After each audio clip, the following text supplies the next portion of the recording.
sort of case, but they seldom include anything of any real value. They keep the good stuff to themselves.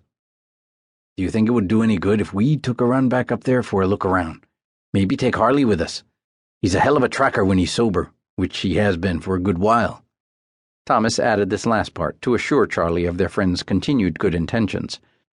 Harley's recent fall from grace had been a disappointment to them both, but especially to Thomas, who well knew what Harley had gone through to quit, and how easy it would be for him to fall off the wagon himself. He had known any number of people who swore off drinking for various lengths of time, many for 3 or 4 or even 6 months, or a year even. Then bam, they were off and running again. It was a reservation phenomenon that had, over the years, become part of the culture.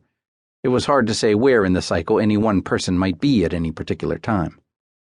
When appearing before a federal commission, New Mexico's Alcohol Beverage Control Director once said, "Alcoholism is destroying the Navajo Nation, and the situation is a national disgrace, if not a national disaster." Thomas grimaced when he remembered how long ago the report had been made. Years ago. But little had come of it. The problem was still endemic. He also knew he might well have returned to drink himself had it not been for his 2 children coming back into his life. They had no one else to turn to now, and he knew it.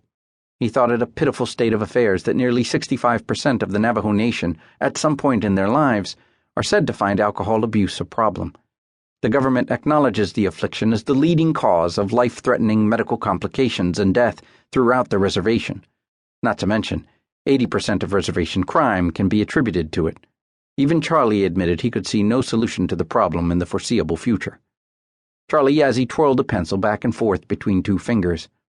"I doubt we could do any good up there after the place has been mucked up by everyone else," he said, referring to Thomas's previous question. "Probably looked like Grand Central Station, what with the recovery effort and all." Thomas knew Grand Central Station was a train station, and just figured Charlie meant there'd be a lot of tracks. He didn't always get what Charlie meant when he alluded to things and places he himself had no experience with. Charlie pursued his previous train of thought. "I'll think about it."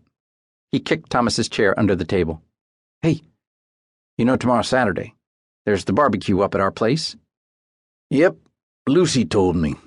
Old man Paul Tulsi says he's coming too, which is good. He can help keep an eye on the kids, and I know he's looking forward to giving a little prayer at the baby's naming. He's been feeling better lately, but we still don't like to leave him home by himself." Thomas looked down at his boots. "I don't know what it is about that old man. I'm sure he doesn't like me, never has. But still, I'd hate to see anything happen to him." He looked away for a moment before going on. "Harley and Anita will be there too, at least according to Harley." He examined a fresh rope burn on his throwing hand and frowned. "You know, Anita never comes to our get-togethers. I guess she still thinks I'm a bad influence on Harley or something. She doesn't seem to remember that he was the last one to get his ass in trouble drinking, not me." Charlie only nodded. Thomas Begay and Harley Ponyboy had been drinking buddies for years, and finally had quit the bottle about the same time. Harley had fallen off the wagon for a short time the previous year, but had made a valiant turnaround. Thomas himself had been sober almost 2 years now, but still had a hard time dealing with his past and the consequences he had brought upon himself. Charlie knew his friend was always only 1 drink away from square one. It wasn't easy being Thomas. In the pre-dawn chill, the Mojado threw off his recently acquired sleeping bag. He had not known there were such wonderful things and had almost left it behind. He realized now that each piece of this equipment had a carefully thought-out purpose. He had done well to take the trouble to get these things. It had not been so much trouble, really, and while it had cost one man his life, it had probably saved that of another. That's the way he looked at it. If he'd had the use of both arms, it would have been easier yet. He had left behind only the tent, a silly little thing to his way of thinking, but he had taken its plastic ground cloth, just in case. He didn't quite know what to make of the freeze-dried food. There was a lot of it. But he thought it might prove to be quite a windfall once he understood its preparation.